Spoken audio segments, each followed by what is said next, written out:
Friends, welcome back to this channel. Today in this video I will show you how to change capital letters to lowercase in Excel. So without wasting time, let's start video. If you find this video is helpful for you, then please give like this video and subscribe our channel. So let's start. So firstly, select the cells where you created the formula. So after selecting the cells, here write a formula of lower. So write is equal and then write a lower.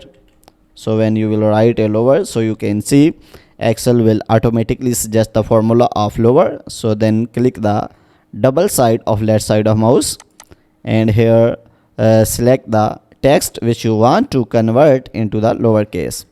So after selecting the cells, then close the bracket